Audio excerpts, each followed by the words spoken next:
Hola a todos, vamos a continuar con esta lección de la doctrina de las últimas cosas. Vamos a mirar los temas que hemos avanzado. Hemos hablado acerca de la escatología en la filosofía y en la religión, la escatología en la historia de la iglesia cristiana, la relación que tiene la escatología con el resto de la dogmática, el contenido de la escatología, escatología general e individual. Hablamos sobre la muerte física, la inmortalidad del alma, el estado intermedio, la existencia consciente después de la muerte, la segunda venida de Cristo, los grandes eventos que precederán a la parusia, conceptos mileniales, la resurrección de los muertos y estamos en el tema del juicio final. Vamos a seguir con este tema ya que hemos hablado sobre las diferentes posiciones también con respecto al juicio final y vamos a seguir profundizando en ellos.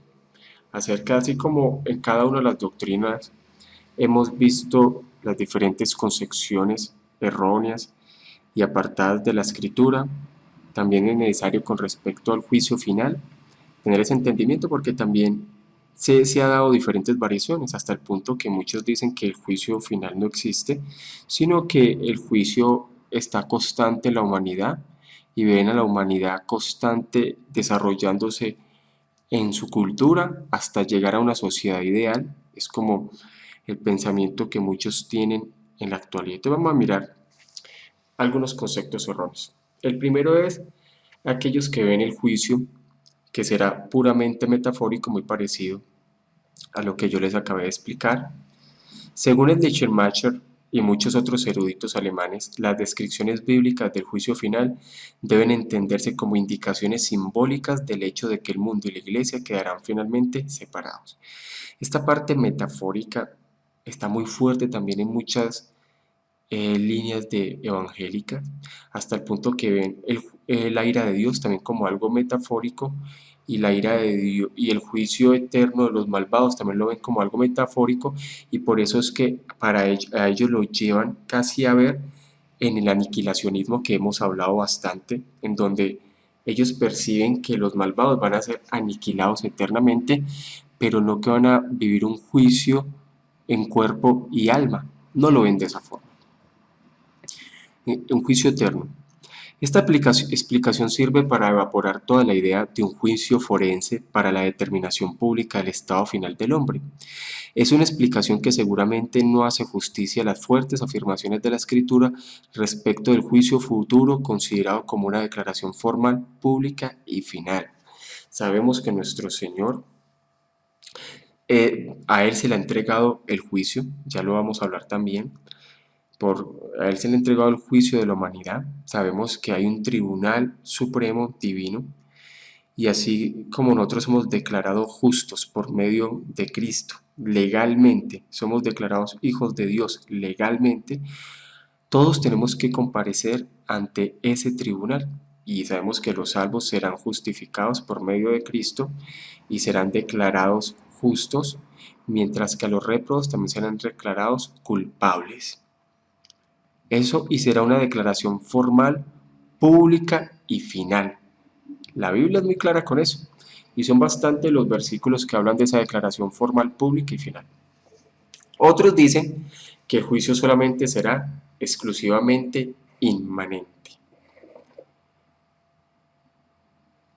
El dicho de Schelling de que la historia del mundo es el juicio del mundo, así como yo les he dicho, aquellos que esperan que la sociedad se vaya desarrollando y volviendo en una sociedad cada vez mejor, en una sociedad cada vez más moderna, más cultural, según sus propias concepciones y según la ideología humana, ellos hablan de que el juicio es inmanente, ¿sí? Donde Dios está juzgando en diferentes momentos, pero no aceptan un juicio final. Dice, la historia del mundo es el juicio del mundo, contiene sin duda un elemento de verdad porque Dios todavía sigue juzgando el pecado en la humanidad. Según lo indicamos en lo que precede, hay manifestaciones de justicia retributiva de Dios en la historia de las naciones y de los individuos. Dios todavía sigue realizando esa justicia retributiva en las naciones. En este momento Dios juzga naciones por su pecado, Dios juzga individuos por su pecado, también así como hay naciones también que son bendecidas porque van de acuerdo a la verdad. Esa justicia retributiva todavía está vigente en este tiempo. La recompensa o los castigos pueden ser de carácter positivo o pueden ser el resultado natural del bien o del mal hecho. Eso no hay que dudarlo. Pero decir que no va a haber un juicio final, público, determinativo para el final de la humanidad, es ir en contra de la Escritura. Pero cuando muchos eruditos amplitudistas pretenden que el juicio divino es por completo inmanente y está determinado del todo por el orden moral del mundo, ciertamente dejan de hacer justicia a las explicaciones de la Escritura. Hace de Dios como ocioso, que únicamente busca y aprueba la distribución de las recompensas y de los castigos. Destruye por completo la idea del juicio como un evento externo y visible que ocurrirá en un tiempo definido del futuro, en donde Dios va a juzgar todas las cosas y, como dice Hebreo, está determinado para todos los seres humanos que mueran una sola vez y después de eso el juicio. Todos vamos a comparecer ante el juicio divino, solamente que es necesario que para los hijos de Dios también se haga una declaración legal pública de que pertenecen al pueblo de Dios, que son declarados justos, que son declarados libres de toda culpa y que por tal motivo pasan a la eternidad. Además, no puede satisfacer los anhelos del corazón humano por la justicia perfecta. Los juicios históricos son siempre parciales nada más, y algunas veces deja la impresión sobre los hombres de ser una parodia de la justicia. Siempre ha habido ocasión, y todavía la hay, para la perplejidad de Job y de Asaf. Siempre el corazón, mire, aún en el corazón del hombre, Dios colocó eso donde clama para que se haga justicia. El corazón del hombre clama por justicia. Cuando vemos algo que no está bien, cuando vemos algo que se sale del correcto orden, todos clamamos por justicia. Hay retribución divina aquí en este tiempo, pero va a haber algo, una declaración legal y final, al final de esta vida. Este es muy común, que ya lo hemos hablado y lo hablamos mucho con respecto al tema de las personas que siguen el premilenialismo, ¿sí?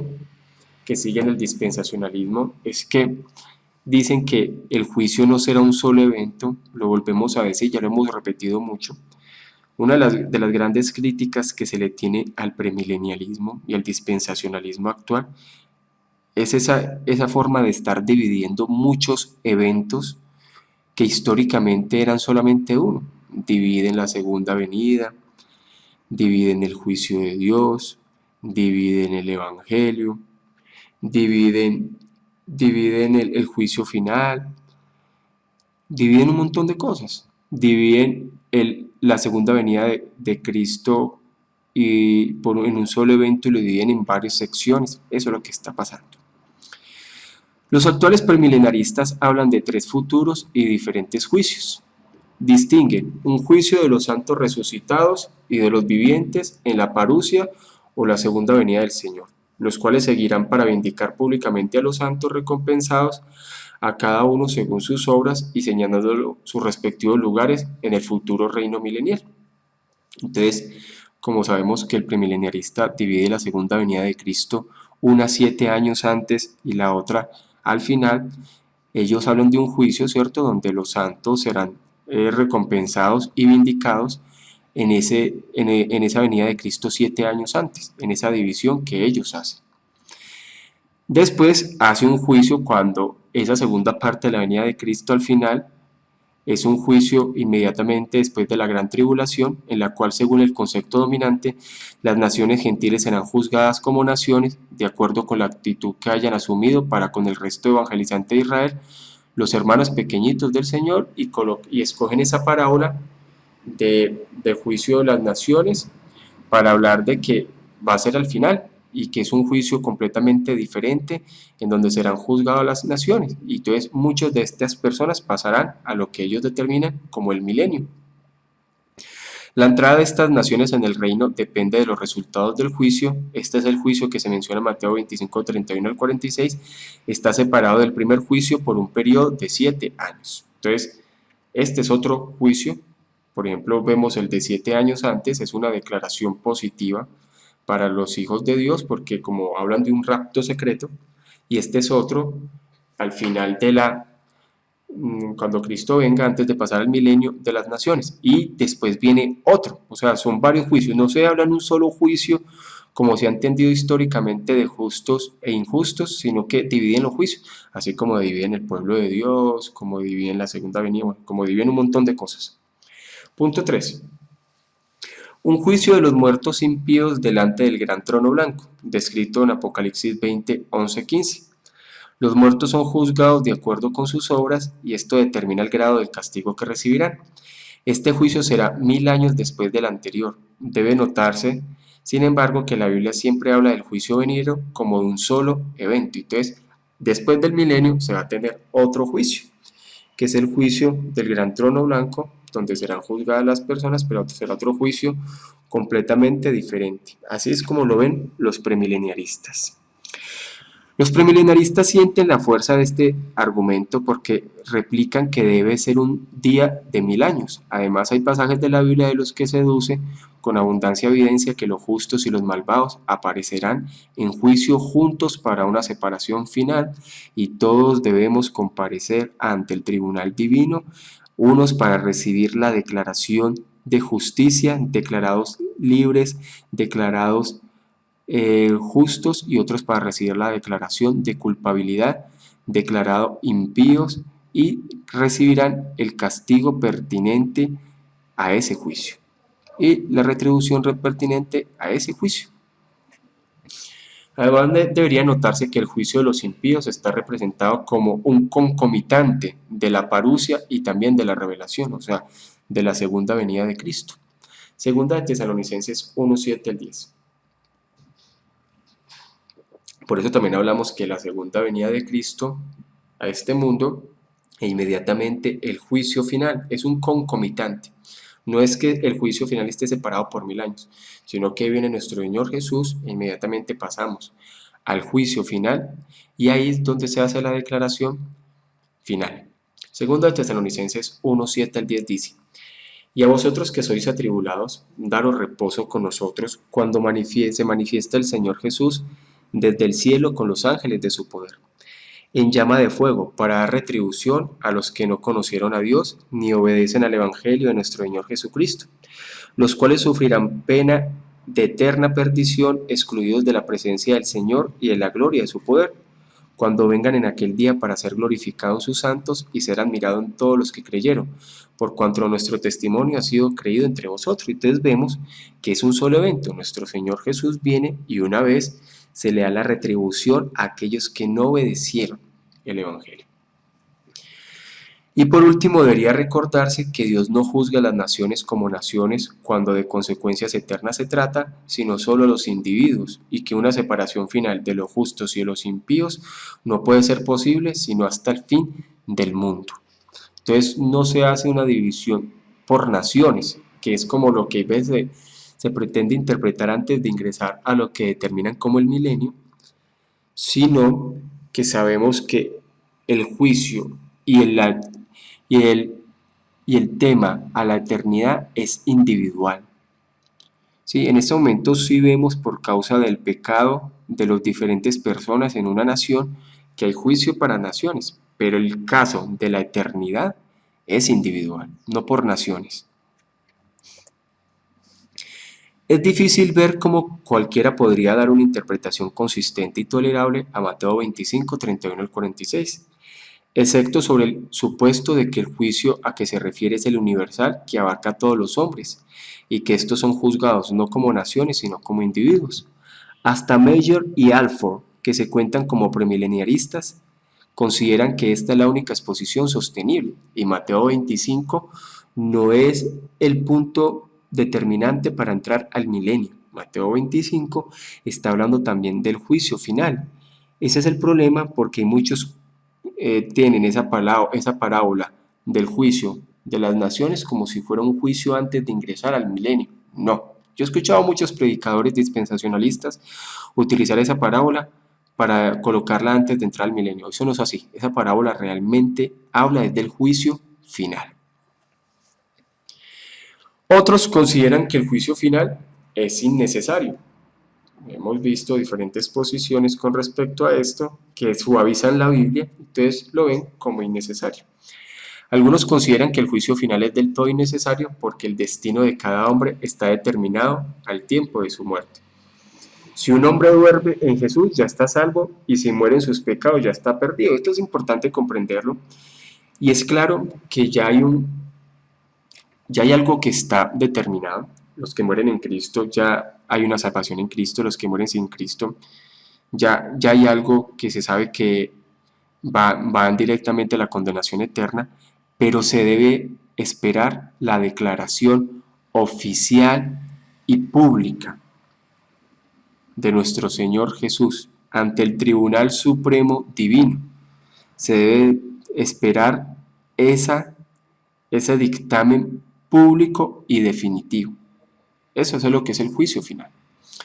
Puesto que el asunto ya está definido, no se necesita ninguna inquisición judicial posterior y por lo tanto el juicio final resulta del todo superfluo, así es como lo interpreta esta posición.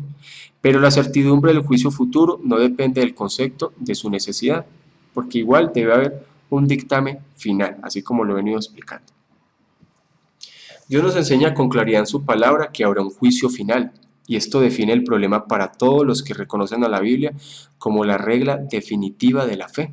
Además, resulta enteramente erróneo la hipótesis sobre la que se desarrolla este argumento, es decir, que el juicio final servirá para definirlo, que ha de ser el estado futuro del hombre. No, y la Biblia sí habla de un juicio final público, de un dictamen público, legal y final. Es claro que va a ser tal cual así, porque la Biblia lo habla bastante en otros pasajes de esa determinación final. Servirá más bien para descorrer delante de todas las criaturas racionales la gloria declarativa de Dios en un acto formal forense, que magnifique por una parte la santidad y la justicia de Dios y por la otra su gracia y misericordia. Además deberá recordarse que el juicio del último día diferirá en más de un respecto del que hay cuando llega la muerte de cada individuo.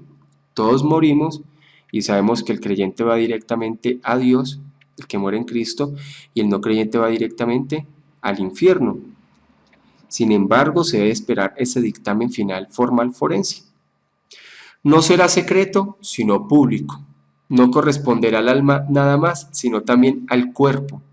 No tendrá referencia a un solo individuo, sino a todos los hombres, porque todas las personas serán resucitadas en su cuerpo y recibirán el dictamen final en su cuerpo.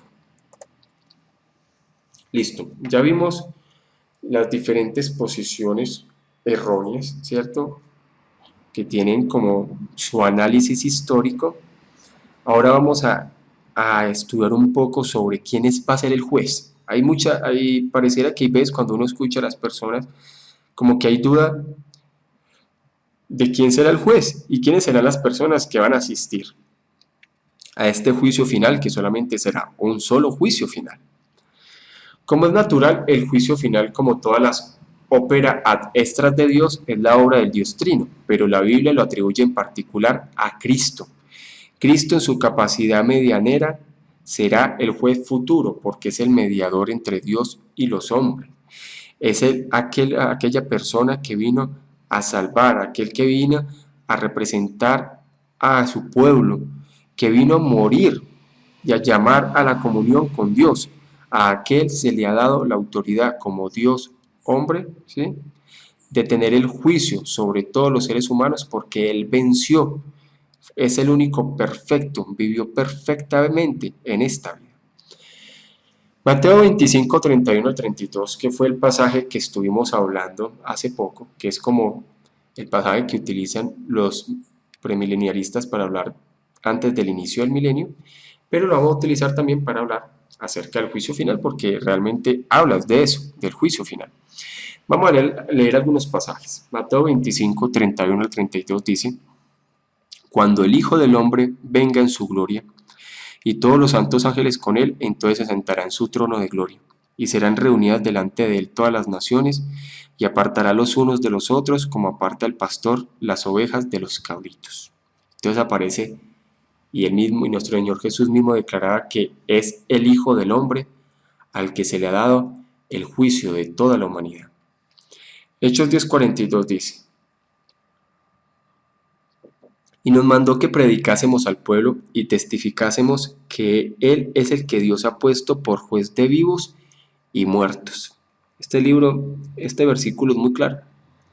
Cristo ha sido puesto por juez de vivos y de muertos.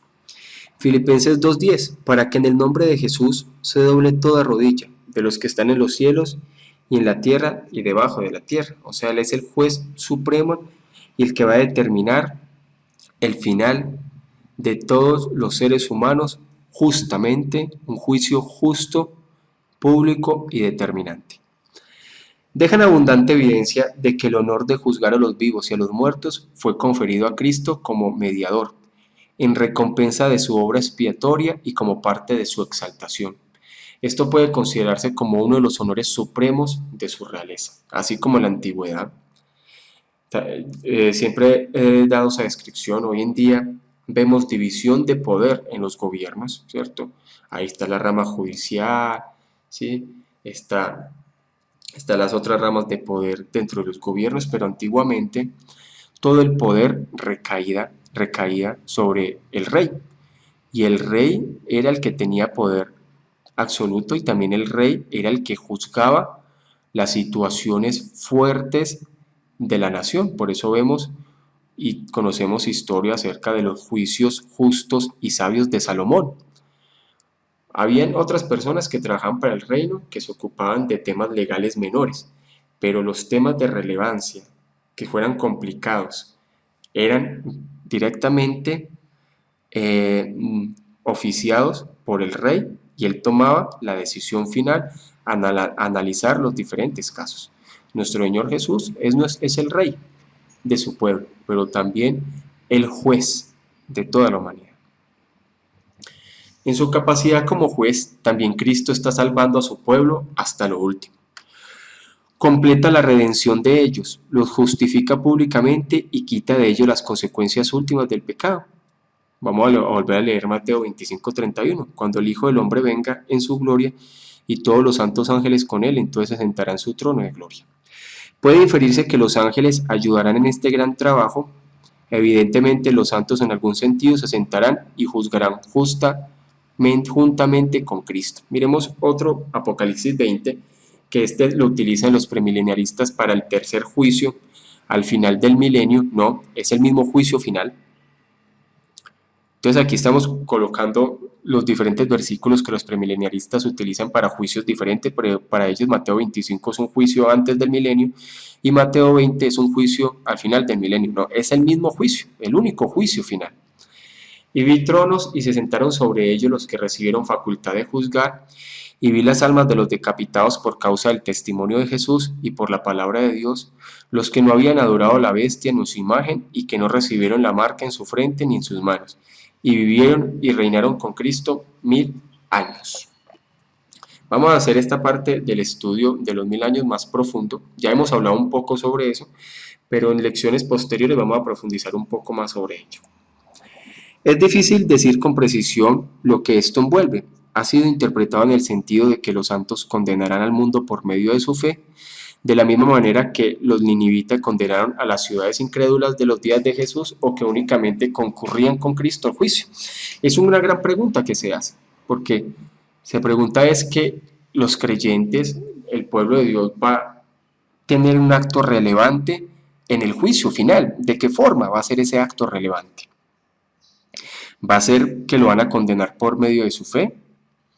¿O como los ninivitas condenaron a las ciudades incrédulas?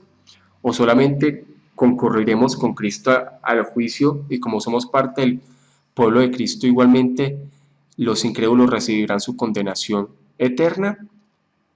Pero ese versículo, como le digo, se ha interpretado de muchas formas, pero es claro que el creyente salvo por gracia tendrá una función relevante en el juicio final, de alguna forma.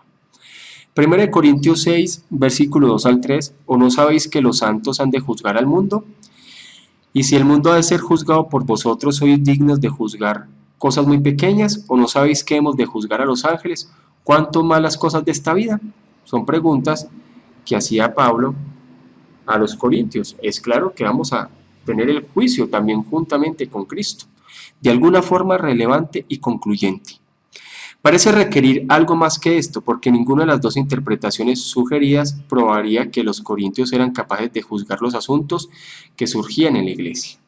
Aunque no puede esperarse de los santos que conozcan a todos los que aparecerán en juicio, ni tampoco sepan aplicar los castigos, sin embargo tendrán alguna participación activa en el juicio que hará Cristo, aunque es imposible decir con precisión cuál será esa parte. Eso es lo que hemos hablado, de qué forma también seremos concluyentes en el juicio final. Las partes que serán juzgadas. Vamos a analizar un poco sobre este juicio final, cuáles serán las partes que serán juzgadas y cuál será lo determinante tanto para los justos e injustos. La escritura contiene indicaciones claras de que al menos habrá dos partes que serán juzgadas. Es evidente que los ángeles caídos aparecerán delante del tribunal de Dios porque será un juicio concluyente aún para los ángeles caídos también. Los ángeles caídos ya están perdidos, para ellos no hay salvación, pero va a haber una determinación final y concluyente en el juicio final también para los ángeles caídos.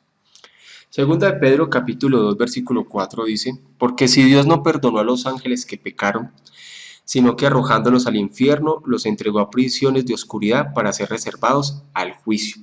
Quiere decir que los ángeles caídos también comparecerán al juicio final y para ellos también será determinante y concluyente su destino eterno.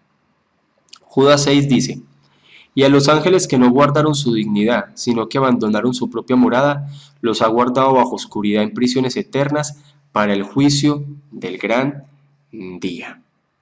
Satanás y sus demonios encontrarán su condenación final en el día del juicio. También es perfectamente claro que cada individuo de la raza humana tendrá que aparecer delante del trono del juicio.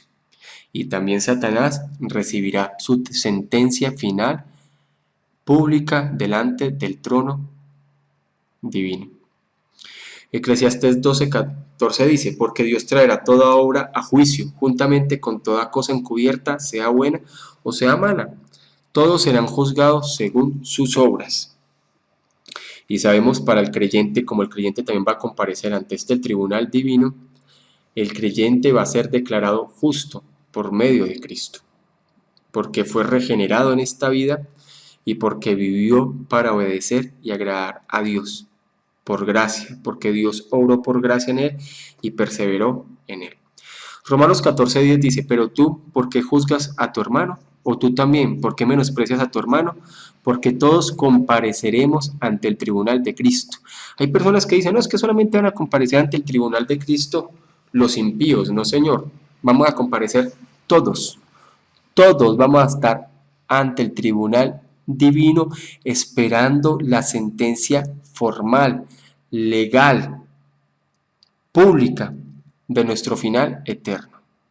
Así como el pueblo de Dios será declarado justo y recibirá como recompensa la vida eterna por medio de Cristo, también habrá una declaración legal para los injustos y también recibirán su retribución eterna en el lago de fuego.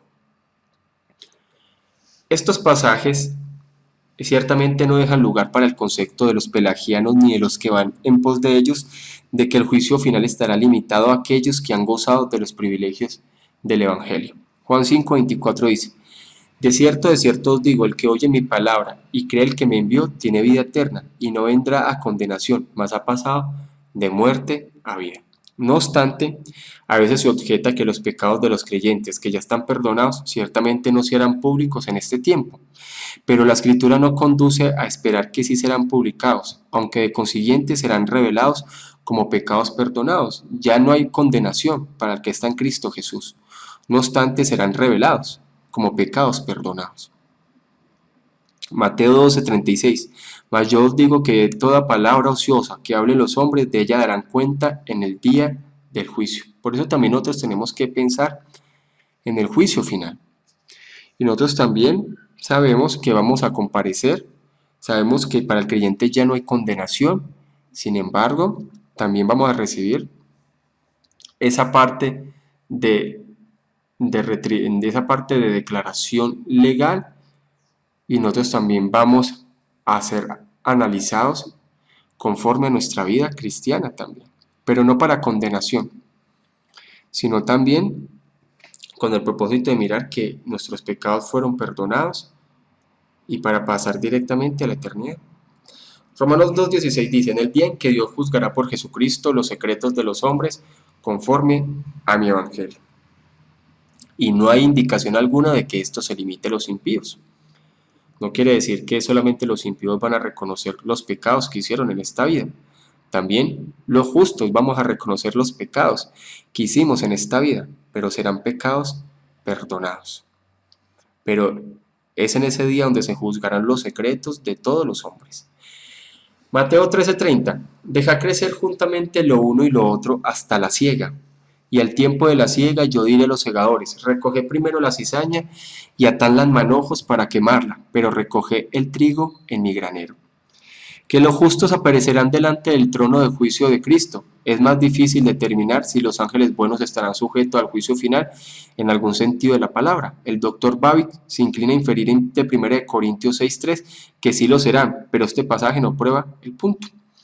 Ahí es donde se ha tenido esa interpretación histórica de qué forma vamos nosotros también a comparecer. Probablemente sí compareceremos para recibir esa declaración legal, pero eso ha sido una discusión por bastante años. Y esto tanto más cuando que los ángeles se representan con claridad nada más como ministros de Cristo en relación con la jornada de juicio. Segunda de Tesalonicenses 1:7-8. Y a vosotros que sois atribulados, daros reposos con nosotros, cuando se manifieste el Señor Jesús desde el cielo con los ángeles de su poder, en llamas de fuego, para dar retribución a los que no conocieron a Dios, ni obedecen al Evangelio de nuestro Señor Jesucristo. Ahora vamos a ver el tema del tiempo de este juicio final.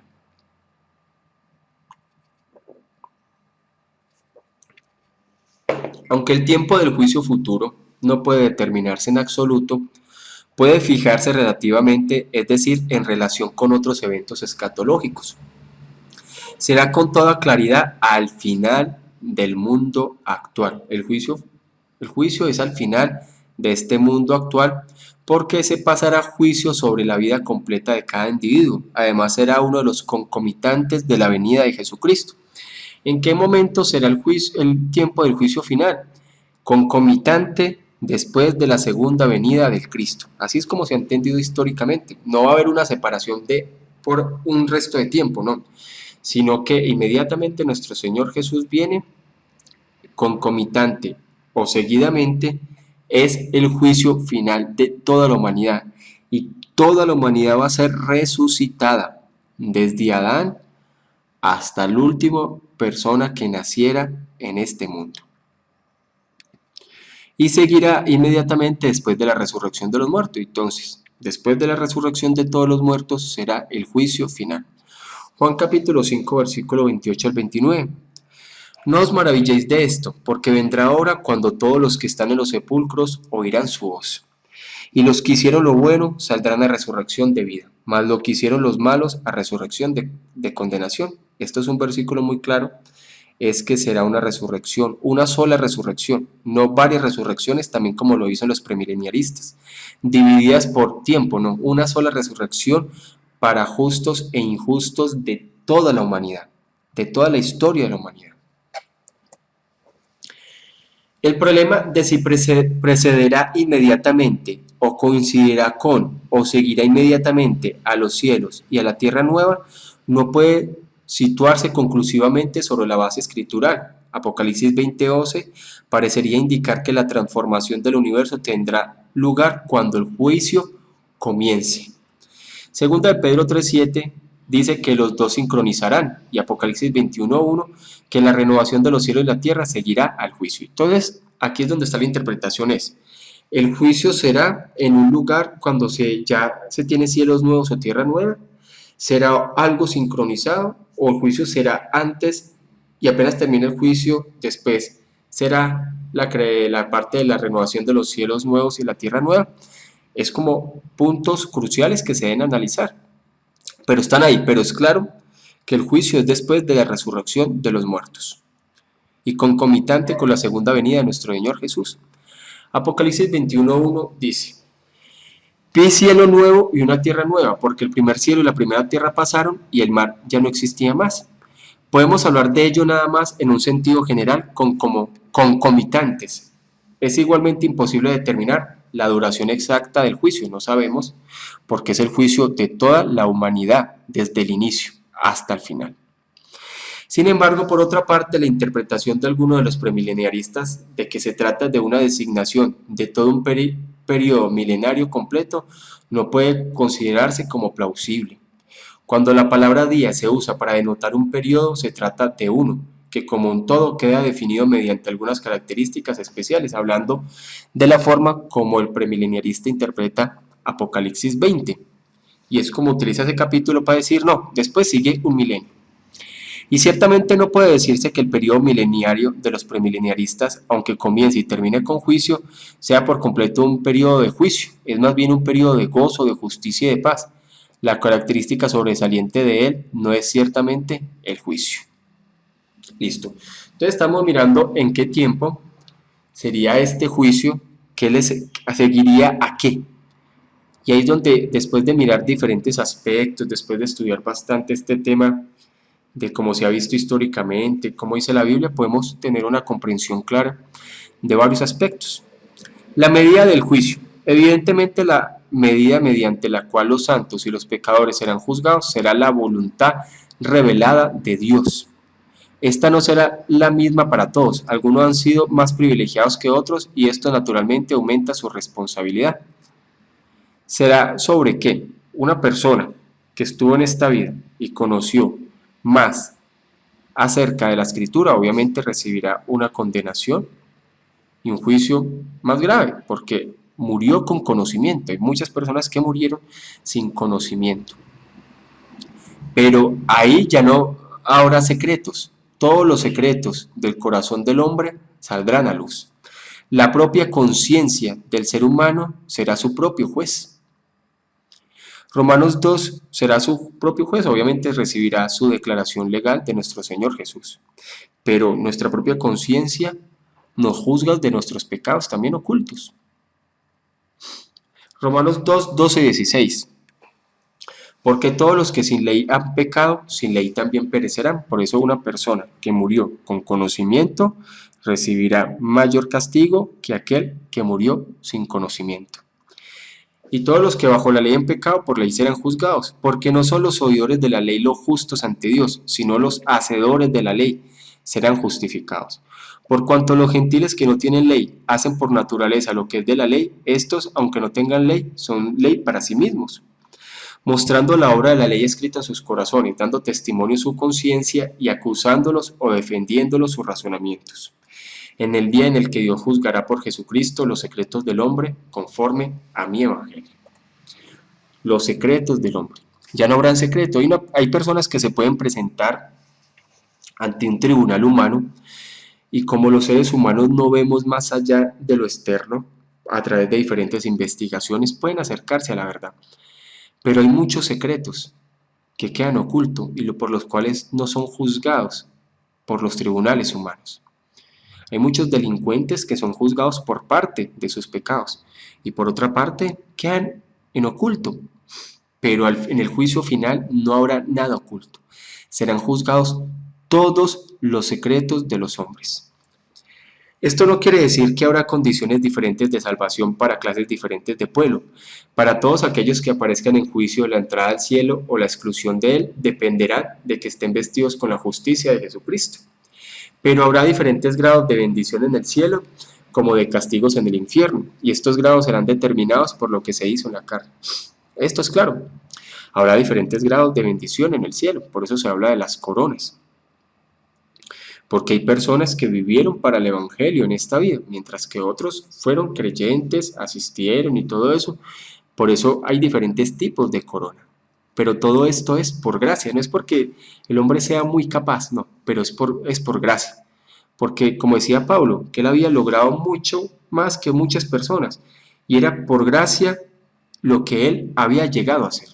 Y también vamos a ver grados de juicio en el infierno, en donde personas que fueron y llegaron a una depravación mucho más profunda, moral en esta vida, recibirá una condenación mucho mayor. Sin embargo, eso no quiere decir que por obras se pueda ganar el cielo e infierno, no. Es por medio de Cristo. Solamente aquellos que creyeron y vivieron para Cristo es que van a recibir la vida eterna, pero habrá grados. Y aquellos que murieron sin Cristo van a recibir la condenación eterna, pero habrá grados de condenación. Lucas 12:47. Aquel siervo que conociendo la voluntad de su Señor no se preparó ni hizo conforme a su voluntad, recibirá muchos azotes. Los gentiles serán juzgados por la ley de la naturaleza, inscrita en sus corazones, los israelitas de la antigua dispensación por la revelación del Antiguo Testamento, y nada más por ella, y aquellos que han disfrutado de la luz del Evangelio, además de la luz de la naturaleza y la revelación del Antiguo Testamento, serán juzgados de acuerdo con la mayor luz que recibieron. Dios dará a cada hombre su merecido justamente, porque Él es un juez justo. Miremos las diferentes partes del juicio que se han estudiado y profundizado conforme la palabra nos lo va mostrando, cuáles serán las diferentes partes de este juicio final. Vamos a distinguir tres, más que todo, que la que conoce como la cognitio causae. Dios te otorgará por conocimiento del estado de los sucesos de toda la vida pasada del hombre, incluyendo hasta los pensamientos y las intenciones secretas del corazón. O sea, como leemos en Apocalipsis, las personas serán juzgadas por sus obras.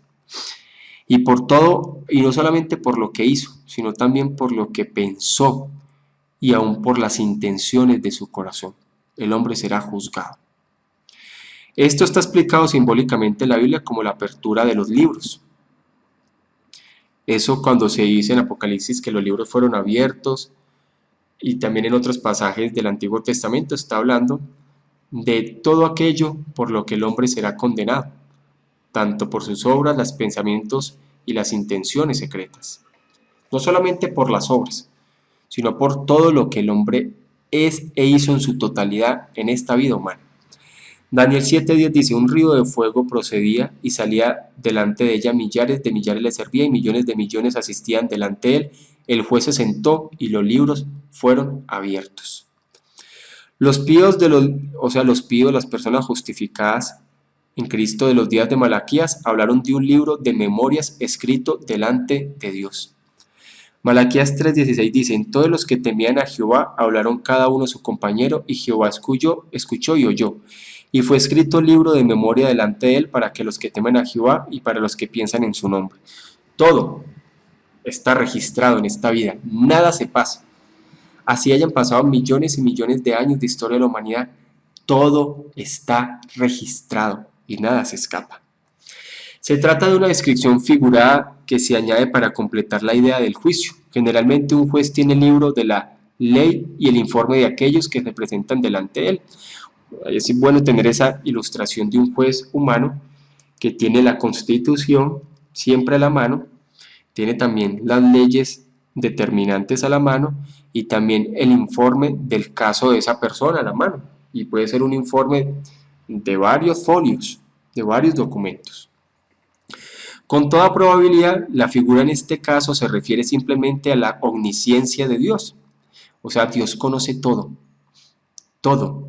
Para Dios nada se le escapa.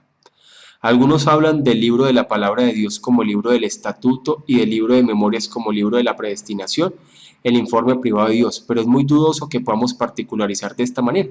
Pero sí lo que podemos decir es que esto, cuando habla que los libros fueron abiertos, está hablando de la omnisciencia de Dios, y que Dios lo conoce todo, aún hasta las intenciones del corazón de cada ser humano que ha pisado esta tierra y cada obra que que el ser humano ha hecho en esta vida y cada pensamiento. La segunda parte de este juicio se conoce como la sentencia promulgatio.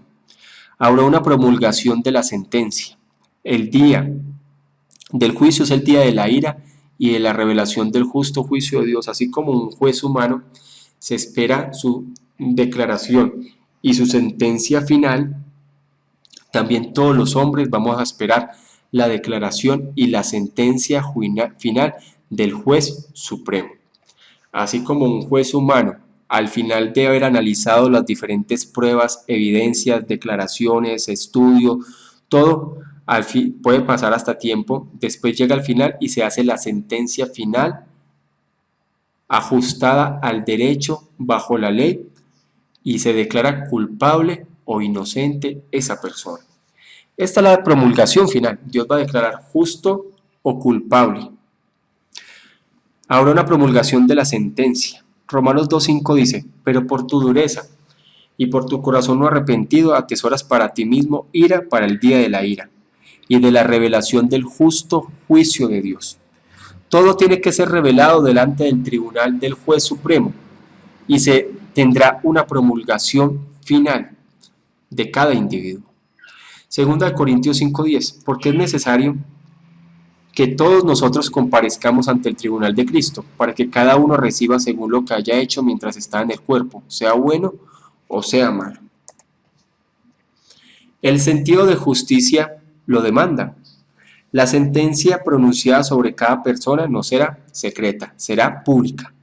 No será reconocida por esa persona nada más, sino será públicamente proclamada, de manera que a lo menos aquellos a quienes les interesa lo sepan. De esta manera la justicia y la gracia de Dios brillará en todo su esplendor. Así como vemos estos juicios públicos, hay hasta juicios televisados, ¿sí?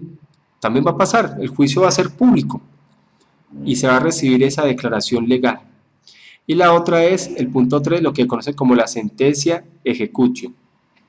La sentencia de los justos traerá bendiciones eternas y la de los malvados miseria eterna, o sea, la recompensa. Así como por ejemplo cuando a un delincuente, después de haber analizado, se declara la sentencia final y se le declara culpable, a la vez se le dice cuánto tiempo va a pasar en la cárcel, cuánto es la multa también que se le impone, se le habla de todo, ¿sí? Así también, por ejemplo, como en un pleito, a una persona se le declara inocente y él es el ganador de ese pleito, también se le declara cuánto va a ser la retribución que va a recibir por ganar ese pleito. Bueno, hay muchas formas. Aquí también el juez dividirá a la humanidad en dos partes, tal como el pastor separa las ovejas de las cabras, Mateo 25:32, y siguiente en vista de lo que se dirá acerca del estado final.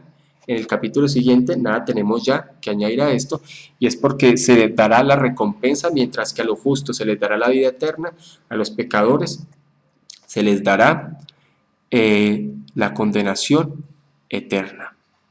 ¿Cuál es el estado final de todo esto? De todo este juicio, después de analizar bastante el juicio final. El juicio final determina y por lo tanto conduce naturalmente al estado final de aquellos que aparecerán delante del trono del juicio, porque se dará la declaración legal formal y una vez también se dará lo que, mejor dicho, lo que se ha determinado en este tribunal para la eternidad. Su estado final le será de miseria eterna o de bienaventuranza eterna. ¿Cuál es el estado final de los malvados? Hay especialmente tres puntos que merecen consideración. Hay que analizar también el lugar al que serán consignados los malvados, los pecadores.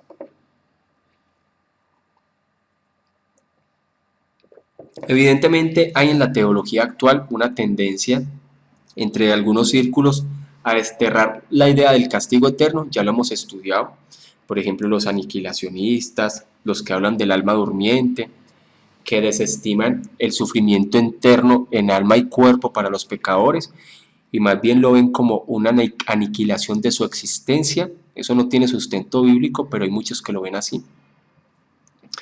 Los aniquilacionistas, que todavía están representados en sectas como la de los adventistas y el amanecer milenario, y los abogados de la inmortalidad condicional, niegan la existencia continuada de los impíos y por lo tanto consideran innecesario un lugar para el castigo eterno, porque ellos lo que hablan es que son aniquilados, mejor dicho, dejan de existir. Mientras que la Biblia sí nos habla de un sufrimiento eterno consciente, con conciencia de los malvados. Pero esta interpretación es en verdad, no hace justicia en los datos de la Biblia, no hay lugar para la duda razonable respecto al hecho de que la Biblia enseña la existencia continuada de los impíos. Hay existencia continuada y eterna de los impíos en su juicio eterno. Mateo 25:30 dice, y al siervo inútil echado en las tinieblas de afuera, allí será el lloro y el crujir de dientes. Llama al lugar del tormento Gehenna, un nombre derivado del hebreo tierra o valle. Ya hemos hablado también, cuando estuvimos estudiando también el tema sobre el infierno, hablamos un poco sobre el tema de la Gehenna, sobre más que toda esa palabra. También se le llama Hinón o Benei Hinón, es decir, Hinón o hijos de Hinón. Este nombre fue aplicado originalmente a un valle situado al sureste de Jerusalén. Era el lugar donde los impíos idólatras sacrificaban sus hijos a Moloch, haciéndolos pasar por fuego, que con el tiempo se convirtió en un basurero donde quemaban la basura. Y fue uno de las palabras que nuestro Señor Jesús utilizó para representar al infierno. Los fuegos estaban ardiendo constantemente allí para consumir los desperdicios de Jerusalén. Como resultado se convirtió en símbolo del lugar de castigo eterno. Malaquías 18:9 habla de Tengehenna, Toupuros, el lugar del fuego, y esta fuerte expresión se usaba como sinónimo con tu Ainón, el fuego eterno del versículo anterior. O sea, era una palabra que se empezó a utilizar para hablar del fuego eterno divino. Mateo 13:42, y lo echarán en el horno de fuego, allí será el lloro y el crujir de dientes. Nuestro Señor Jesús fue la persona que más habló acerca del infierno y utilizó esas representaciones para entender lo angustiante y también la característica eterna que tendrá este infierno. Del hecho de que los términos precedentes son todas designaciones locales, podemos inferir que el infierno es un lugar. Además, las expresiones locales se usan generalmente en relación con él. Es un lugar eterno y un lugar donde se tendrá la existencia continuada de los impíos, no la aniquilación. Miremos el estado en el que continuará su existencia. Vamos a estudiar un poco sobre esto. El estado en el que continuará la existencia de este castigo eterno de los impíos. Es imposible determinar con toda precisión lo que continuará el castigo venidero de los impíos, y conviene que hablemos con cautela acerca de ese asunto. No sabemos qué cuerpo se le va a dar, pero sí va a ser en cuerpo. Se les va a dar un cuerpo para estar en esta vida eterna, en este castigo eterno, así como a nosotros vamos a tener un cuerpo glorificado. El ser humano siempre es concebido con un cuerpo y el alma, así como nosotros vamos a tener cuerpos glorificados, también a los impíos se les va a dar un cuerpo, no sabemos de qué forma. Primero, positivamente puede decirse que consistirá en una ausencia total del favor de Dios. Ese lugar de tormento será una ausencia total del favor de Dios. Por eso la frase que muchas veces hemos dicho, este planeta Tierra es el cielo para aquellas personas que van directamente al infierno. Y este planeta Tierra es un infierno para aquellos que vamos directamente al cielo. Porque todo lo que los seres humanos ven aquí, todo aquí está la gracia común. Está el obrar de Dios con misericordia, aún Dios sigue bendiciendo a justos y a impíos, ¿sí? Mientras estemos acá, pero en el infierno será completamente ausente el favor divino. Punto 2. Una interminable inquietud de vida como resultante del completo dominio del pecado. Punto 3. Penas y sufrimientos verdaderos en cuerpo y alma. Será en cuerpo y alma. ¿En qué cuerpo tendrá? No sabemos. Cuarto, castigos subjetivos como tormentos de conciencia, angustia, desesperación, lloro y crujir de dientes sin poder colocar fin a su existencia. Mateo 8:12 dice: mas los hijos del reino serán echados a las tinieblas de afuera, allí será el lloro y el crujir de dientes. Apocalipsis 14:10: él también beberá del vino de la ira de Dios, que ha sido vaciado puro en el cáliz de su ira, y serán atormentados con fuego y azufre delante de los santos ángeles y del Cordero. Evidentemente habrá grados para el castigo a los impíos, ya hemos hablado acerca de eso, porque hay personas que llegaron a grados de depravación moral mucho mayores en esta vida, y por tal motivo el grado de castigo será mayor. Lucas 12:47: aquel siervo que conociendo la voluntad de ese Señor no se preparó ni hizo conforme a su voluntad, recibirá muchos azotes.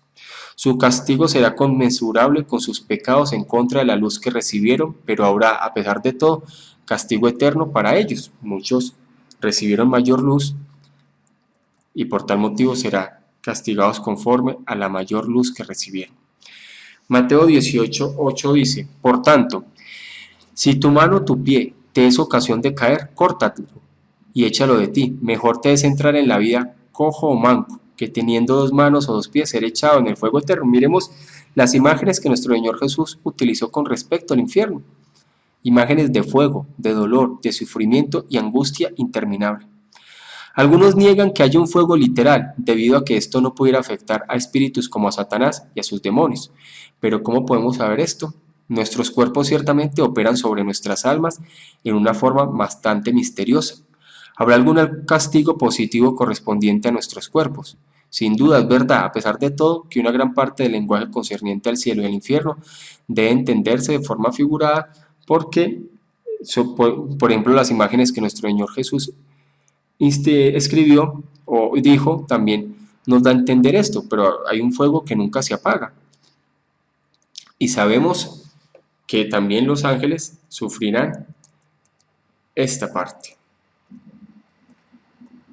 Vamos a mirar esta y vamos a terminar con esta, la duración de su castigo, para que terminemos todo este tema del castigo de los impíos y ya dejemos para la siguiente lección el estado final de los justos. La duración de su castigo. El problema de la eternidad del castigo futuro merece, sin embargo, consideración más especial debido a que frecuentemente se le niega, más que todo en la parte de los impíos. Pues bien, no puede dudarse que así se usen en algunos pasajes, pero esto no prueba que siempre tengan un significado limitado. No es el sentido literal de estos vocablos, en donde quiera que se usen de esta manera se usan figuradamente y en tales casos su uso figurado se deduce generalmente de su conexión. Además hay razones positivas para pensar que estas palabras no tienen el significado limitado en los pasajes que nos estamos refiriendo, hablando acerca de este castigo eterno y de la forma como será. Mateo 25:46, la misma palabra describe la duración de ambos, la bendición de los santos y el castigo de los impíos. Si la última no es, hablando con propiedad interminable, tampoco puede serlo para la primera. Y sin embargo muchos de los que dudan del castigo eterno no dudan de la bienaventuranza eterna. Es tanto vida eterna y tanto castigo eterno. Es de los dos. Mateo 25:46 dice: e irán estos al castigo eterno y los justos a la vida eterna. Es claro en Mateo 25. Punto 2. Se usan otras expresiones que no pueden dejarse de lado por la consideración. Marcos 9:43 dice: si tu mano te fuere ocasión de caer, córtala. Mejor te es entrar en la vida manco que teniendo 2 manos ir al infierno, el fuego que no puede apagarse. Además, el golfo que separa a los santos y a los pecadores en el futuro se dice que es fijo e impasible. Lucas 16:26. Listo, entonces vamos a dejar hasta acá de este estado final de los impíos, para dejar para dentro de 8 días el estado final de los justos. Este estado final es importante comprenderlo y que pueda quedar muy claro, porque hoy en día hay mucho debate con respecto a esto y cosas que eran muy claras en la historia pareciera que hoy se está aceptando y están aceptando muchas herejías. En este tiempo, cosas que eran muy claras en la historia de la iglesia. Estamos viviendo tiempos preocupantes con respecto a la doctrina. Y es importante tener claro todos estos aspectos. Listo, entonces vamos a dejar hasta acá.